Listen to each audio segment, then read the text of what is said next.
Assalamualaikum warahmatullahi wabarakatuh. Kami dari kelompok 7 yang beranggotakan Yulistiana Khairunisa dengan NIM 068, India Ayu Milanda dengan NIM 069, Firda Nur Hidayah dengan NIM 070, dan Zalsa Nabila dengan NIM 071. Pada mata kuliah teori akuntansi syariah, di sini kami akan mempresentasikan materi tentang kerangka dasar akuntansi syariah. Pembahasan yang pertama yaitu pengantar merenungi hakikat diri. Yang pertama, akuntansi dalam Al-Quran. Akuntansi merupakan salah satu teknologi untuk bermuamalah yang sangat penting dalam kehidupan. Akuntansi berpeluang dikembangkan tidak terbatas jika kita mau melihatnya dari perspektif matematika. Banyak teknologi canggih di dunia ini dihasilkan dengan mendasarkan diri pada aplikasi matematika. Dalam Kitab suci Al-Quran menginformasikan baik secara langsung maupun tidak langsung tentang akuntansi. Salah satu ayat dalam Al-Quran yang sangat sering diidentikan dengan keberadaan dan arti penting akuntansi adalah Quran Surah Al-Baqarah ayat 282. Berdasarkan tafsir Ibnu Katsir dalam Syamil Al-Quran, ayat 282 pada Quran Surat Al-Baqarah merupakan ayat terpanjang di Al-Quran. Yang kedua yaitu sumber pengetahuan dalam pengembangan akuntansi. Dalam pengembangan akuntansi yang berlandas agama, terdapat dua aliran pemikiran yang lazim digunakan. Yang pertama yaitu filosofis teoritis, yaitu mencoba melakukan dekonstruksi secara fundamental terhadap tatanan akuntansi yang ada dengan memformulasikan dasar-dasar filosofi, epistemologi, dan teori berlandas hukum Islam. Yang kedua yaitu praktis, yang mana mengutamakan pengembangan akuntansi berlandas Islam dalam rangka pemenuhan kebutuhan yang sangat mendesak, terutama yang terkait dengan keberadaan lembaga-lembaga keuangan. Yang ketiga yaitu eksternalisasi dan objektifikasi Al-Quran. Salah satu metodologi dalam pengembangan pengetahuan adalah objektifikasi. Menggunakan metodologi ini, mata pengetahuan yang dihasilkan seharusnya memiliki kategori-kategori yang objektif. Meskipun merupakan perwujudan dari internalisasi keyakinan, menurut Kunto Wijoyo tahun 2006, membedakan antara eksternalisasi, yang mana eksternalisasi adalah konkretisasi keyakinan, internalisasi yang mencerminkan pemenuhan perintah keagamaan.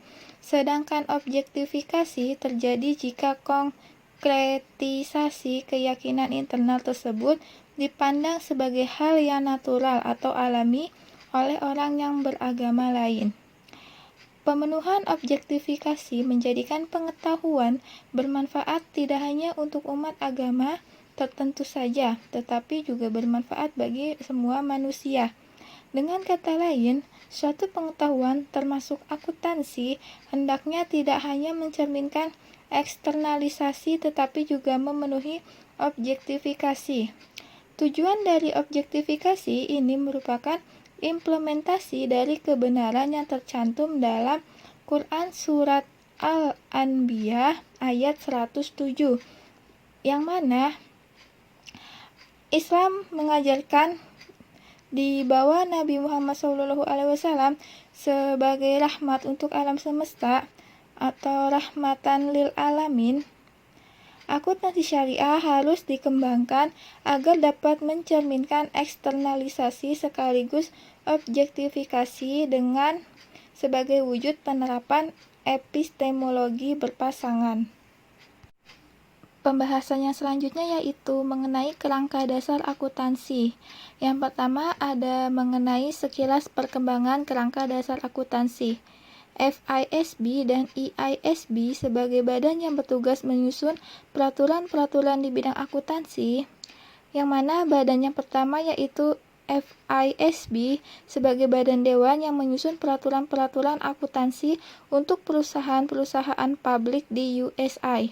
Meskipun tujuan untuk perusahaan di USA, tetapi banyak negara mengakomodasi, beradaptasi, atau bahkan mendekati adopsi USA GAAP. Badan yang juga mengembangkan beberapa peraturan yang terkait dengan akuntansi keuangan. Tujuan dari IFRS adalah salah satunya menerbitkan tunggal standar pelaporan keuangan yang bersifat global yang dapat diterapkan di banyak negara. Terdapat cukup banyak perbedaan antara akuntansi yang merupakan produk FISB dengan EISB. Perbedaan yang lazim dikenal yaitu EISB mengembangkan akuntansi, sedangkan FISB berbasis aturan.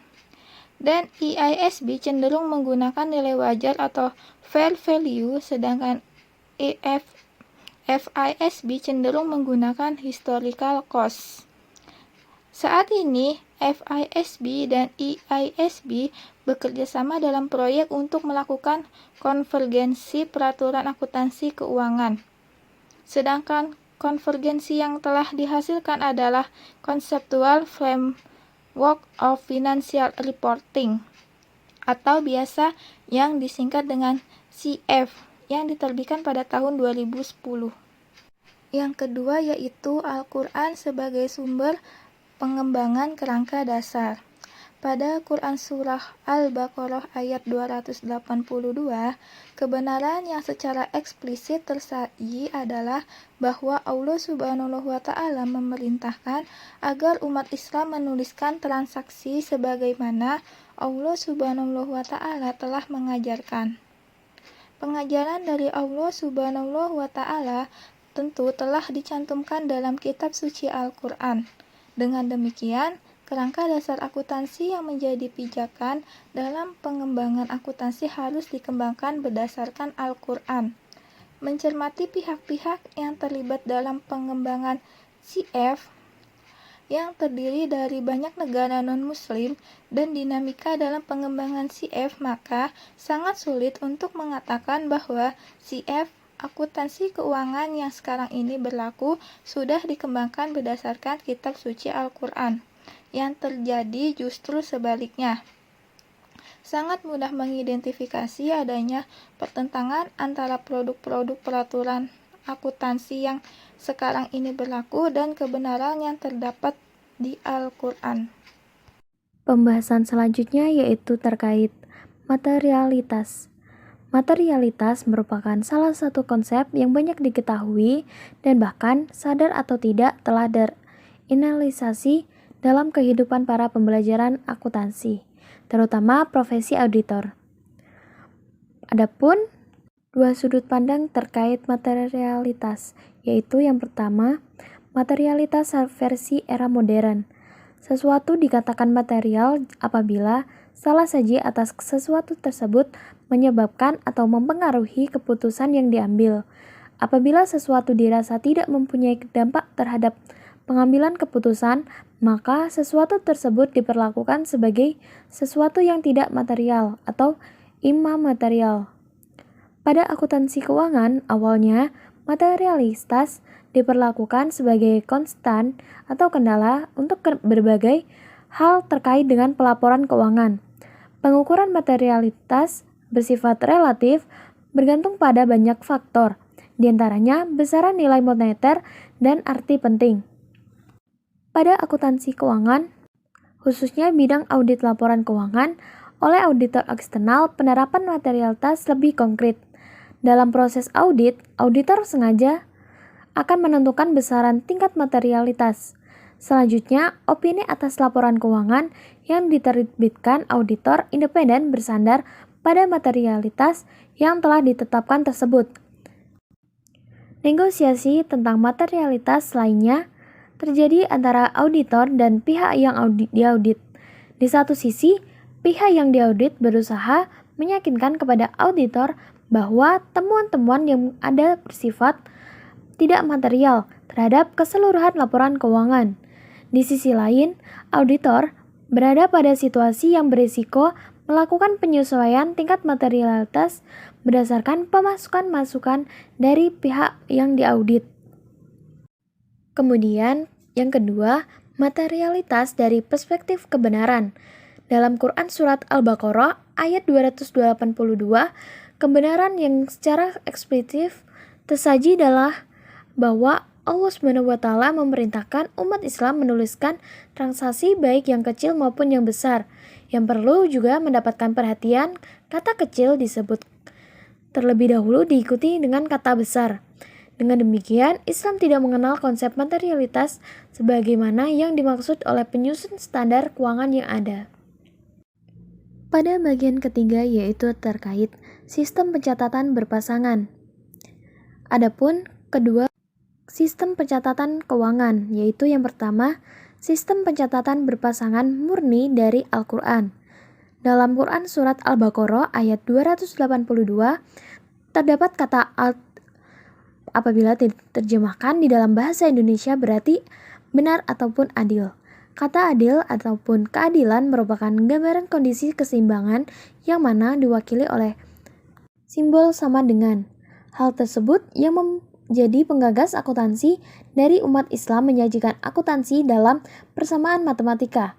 Dari gagasan ini tentunya akan memunculkan pertanyaan, keseimbangan seperti apa yang mencerminkan penerapan akuntansi?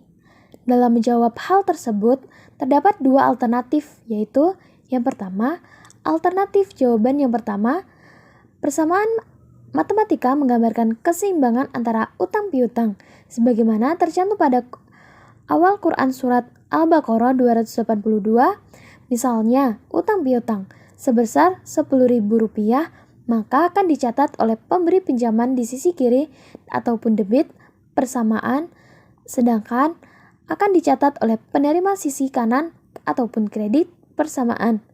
Sehingga persamaan matematika dapat dituliskan 10.000 sama dengan 10.000.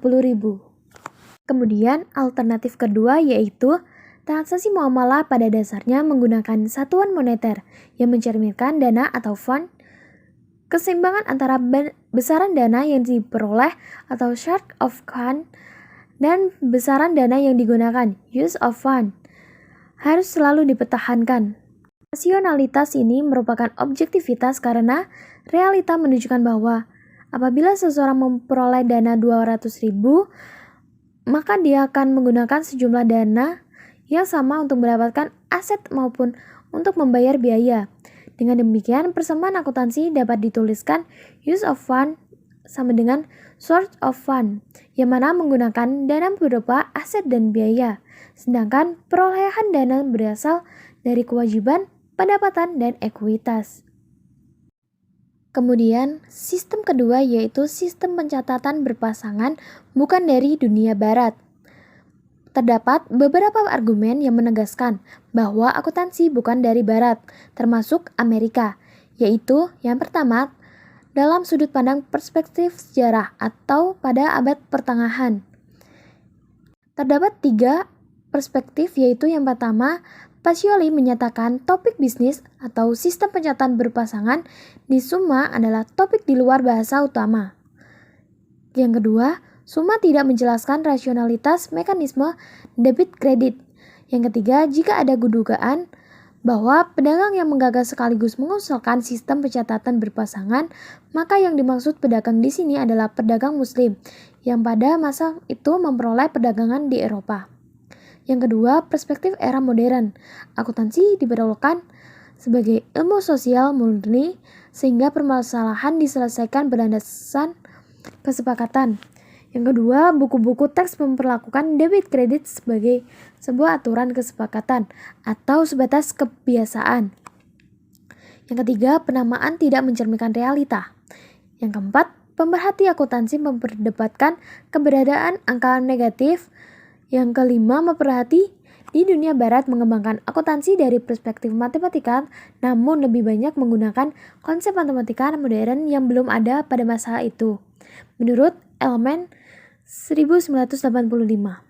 Yang keenam, USA GAAP atau VSB Ashby tahun 1978 merasionalkan aset sama dengan liabilitas plus ekuitas. Materi yang selanjutnya yaitu teknik pengambilan keputusan dalam akuntansi manajemen dari perspektif Islam. Pendahuluan. Di era kapitalis fase kehidupan kita saat ini, organisasi semata-mata untuk maksimalkan keuntungan atau kekayaan pemegang saham. Menurut Friedman 1970, tanggung jawab sosial organisasi adalah menghasilkan keuntungan. Oleh karena itu, di mana tanggung jawab sosial diproklamirkan oleh organisasi kapitalis, tujuannya adalah untuk membangun citra publik yang menguntungkan, yang menempatkan perusahaan pada posisi yang menguntungkan untuk memaksimalkan keuntungan di masa depan. Maksimalisasi kekayaan adalah konsep yang lebih luas. Dengan fokus jangka panjang ini tidak menunjukkan maksimalisasi nilai harga saham pemegang saham saja, tetapi juga meluas ke maksimalkan penguat keuangan lainnya. Teori lain dari tujuan perusahaan adalah teori pemangku kepentingan yang menyatakan bahwa entitas perusahaan harus sama-sama mempertimbangkan kepentingan pemangku kepentingan lainnya dalam membuat keputusan dan merumuskan strategi di samping kepentingan pemegang saham. Pemangku kepentingan ini termasuk karyawan, masyarakat, lingkungan, dan lain-lain.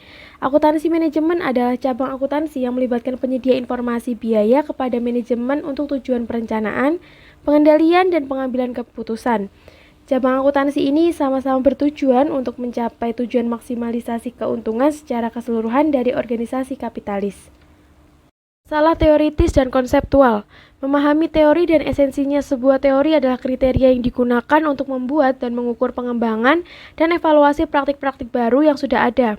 Menurut penelitian yang dilakukan oleh Inanga tahun 1998, bahwa sistematis berbasis teori menyelidiki ke dalam fenomena tertentu dengan tujuan mengungkap fakta baru atau eksposisi kritis dari pengetahuan yang ada. Dengan kata lain, keberadaan teori yang diketahui adalah pusat dari setiap kegiatan penelitian yang berakhir dengan penemuan fakta baru atau verifikasi pengetahuan yang ada. Pendekatan kedua yaitu pendekatan umpan balik, yaitu mengamati dunia nyata dan mengusulkan model berdasarkan teori yang diketahui. Data dikumpulkan dan diproses sedemikian rupa sehingga modelnya sekarang disempurnakan. Untuk tujuan ini dapat disimpulkan bahwa penerimaan setiap perkembangan dalam akuntansi Islam akan tergantung pada keselarasan atau penemuan tersebut dengan teori yang dikenal dalam akuntansi Islam. Dengan demikian, teori tersebut harus menjadi cerminan dari apa yang ingin dicapai oleh akuntansi Islam. Teori pemangku kepentingan dan teori memaksimalisasi kekayaan atau pemegang saham berupa laba adalah tujuan akhir menurut filosofi kapitalisme. Semua kegiatan usaha dilakukan dalam rangka meningkatkan kesejahteraan pemilik usaha. Investasi dana dilakukan dengan maksud untuk mendapatkan baik saat ini atau di masa depan, peningkatan pendapatan atau kekayaan bagi pemegang saham. Teori akuntabilitas Islam. Menurut filosofi Al-Quran, semua aktivitas manusia harus diarahkan pada pencapaian falah, sebuah istilah komprehensif yang menunjukkan semua sisi kesejahteraan hidup ini dan juga akhirat. Usaha bisnis atau perdagangan adalah salah satu anugerah dan berkah Allah, dan siapapun yang menjelajah ke dalamnya diharapkan menggunakannya untuk mencapai tujuan akhir keberadaan atau falah. Dalam upaya mencari falah itulah, organisasi-organisasi Islam harus terhindar dari perbuatan yang diketahui haram atau dilarang di dalam Islam. Maka, kebutuhan untuk transaksi bebas bunga dan bebas gharar atau ketidakpastian harus sangat dihindari oleh organisasi-organisasi Islam yang menjalankan bisnis atau perdagangan. Meskipun istilah kesejahteraan dalam ekonomi berbagi beberapa batasan dengan konsep falah, Siddiq menjelaskan bahwa falah tidak harus bingung dengan istilah kesejahteraan saat ini dalam ekonomi modern. Sedangkan kesejahteraan mengacu terutama pada kesejahteraan materi atau paling baik untuk semua sisi kesejahteraan dunia ini, hanya falah mengacu pada kebaikan kedua dunia. Periode kehidupan setelah kematian menjadi kenyataan. Wajar saja jika kesejahteraannya harus dicari. Kekhawatiran ini menurut Islam, sudut pandang ini tidak bertentangan dengan kepedulian yang sama terhadap kehidupan. Perubahan dari norma kesejahteraan ke falah menyeratkan bahwa pencapaian materi kesejahteraan harus sejalan dengan pencapaian kesejahteraan di fase penting dan internal kehidupan akhirat. Implikasi ini mendesak keseimbangan kepentingan dan menjalankan pengaruh moderat baik pada individualisme maupun pada kesesatan mencari kebaikan materi. Metodologi. Makalah ini mengadopsi analisis kritis dalam mengevaluasi pengambilan keputusan saat ini, teknik dalam akuntansi manajemen. Ini mengeksplorasi literatur yang relevan dalam menguraikan dasar teoritis dari praktik akuntansi manajemen konvensional. Itu kemudian menjelaskan dan menyajikan landasan teoritis yang harus memandu akuntansi Islam praktik dengan mengeksplorasi tujuan perusahaan Islam yang berasal dari tujuan teori akuntabilitas Islam. Kemudian mengusulkan bahwa dengan akuntabilitas Islam, teori berfungsi sebagai panduan untuk praktik akuntansi Islam. Konvensional akuntansi manajemen tidak memenuhi persyaratan Islam baik dalam teori maupun praktek. Oleh karena itu, menyarankan pendekatan pengambilan keputusan yang sejalan dengan Islam, teori akuntabilitas, dan sejalan dengan tujuan sosial ekonomi Islam falah. Teknik arus kas non-diskonto termasuk periode pengambilan dan tingkat pengembalian akuntansi. Metode evaluasi investasi konvensional ini, atau metode arus kas berdiskon dan non-diskon, tidak lain adalah teknik yang sama dianggap sebagai tujuan memaksimalkan kekayaan. Namun, untuk mencapai tujuan sosial ekonomi Islam falah, teknik-teknik ini harus disempurnakan. Penyempurnaan utama dari teknik ini tidak hanya melibatkan pengumpulan data atau prosedur pengumpulan informasi yang cermat mengenai pilihan modal, proyeksi arus kas, dan faktor kualitatif lainnya, tetapi juga perluasan informasi lebih lanjut yang meningkatkan prioritas opsi, seperti membandingkan biaya manfaat yang umum digunakan di sektor publik. Menganalisis kelayakan proyek akan melibatkan pertimbangan eksternalitas negatif dan positif sebagai tujuan penting dalam pengambilan keputusan. Eksternalitas adalah manfaat atau biaya tidak langsung yang timbul atau ditanggung oleh pihak ketiga. Menurut ICAN tahun 2009. Intinya di sini adalah bahwa perusahaan Islam yang rincian keuangan dan non-keuangannya harus sesuai dengan prinsip akuntabilitas Islam. Sesuai dengan falah, tidak boleh membuat keputusan atau mengadopsi strategi dengan tujuan tunggal. Memaksimalkan pengembalian kepada pemegang saham. Pengembalian keputusan harus mengikuti analisis yang cermat yang mencapai keseimbangan antara taruhan penting. Pemilihan antara dua proyek yang saling eksklusif melampaui pemilihan investasi dengan nilai sekarang bersih yang lebih tinggi. Jika sebuah proyek melaporkan nilai sekarang bersih yang lebih rendah, tetapi rasio biaya manfaat yang lebih rendah, keputusan yang tepat adalah memilih proyek ini. Keputusan dan strategi kami pada dasarnya adalah bagaimana mencapai biaya paling rendah atau manfaat tertinggi. Inilah yang kami inginkan dan pada prinsipnya kami manfaatkan semua peluang untuk mewujudkannya. Sebaliknya, Islam menempatkan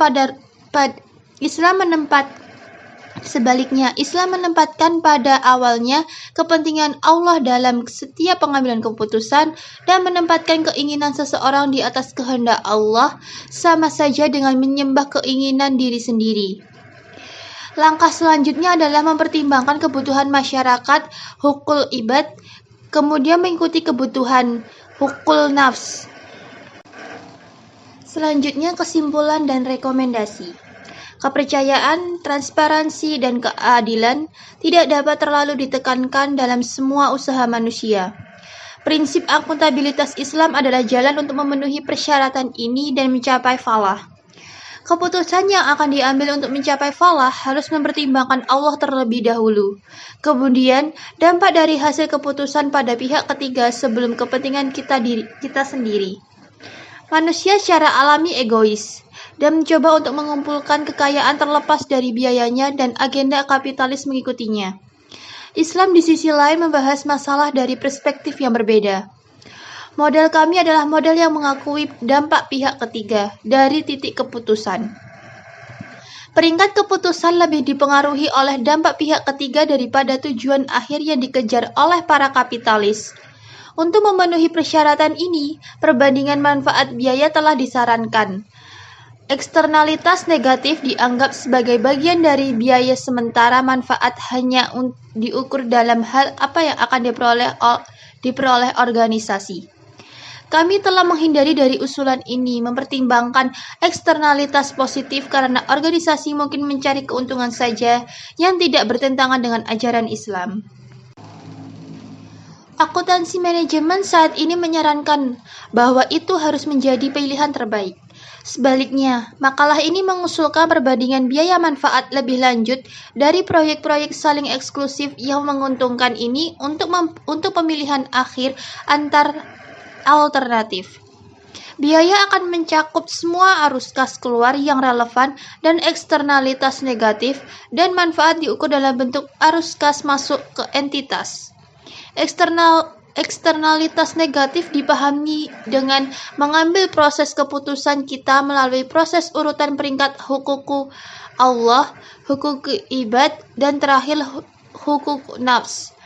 Akhirnya, proyek dengan nilai sekarang bersih tertinggi mungkin ternyata memiliki rasio biaya manfaat tertinggi. Oleh karena itu harus dibatalkan. Makalah ini menyarankan bahwa dari pilihan-pilihan yang menguntungkan bersaing, alternatif dengan rasio manfaat biaya terkecil harus dipilih bahkan jika menyajikan nilai sekarang bersih paling sedikit. Selanjutnya, kelebihan dan kekurangan dari artikel ini. Kelebihan yang pertama yaitu memberikan banyak kutipan pendapat dari berbagai ahli, buku teks, dalil Al-Quran, dan sumber penelitian lain sehingga dapat menambah wawasan pembaca dan memiliki kredibilitas yang tinggi.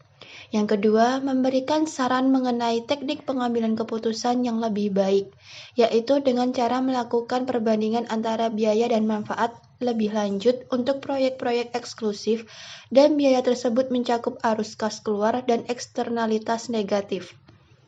Yang ketiga, dapat dijadikan acuan bagi pihak perusahaan dalam pembuatan keputusan lebih lanjut dengan proses urutannya yaitu hukuku Allah, hukuku ibad, dan yang terakhir hukuku nafs. Selanjutnya kekurangan. Yang pertama, penelitian ini belum mempertimbangkan tujuan lain yang dapat dicapai oleh organisasi selain memaksimalkan keuntungan baik jangka pendek maupun jangka panjang. Yang kedua, bahasa yang digunakan kurang jelas dan berbelit-belit sehingga kurang dapat dipahami oleh pembaca. Sekian presentasi dari kami. Kurang lebihnya mohon maaf. Wassalamualaikum warahmatullahi wabarakatuh.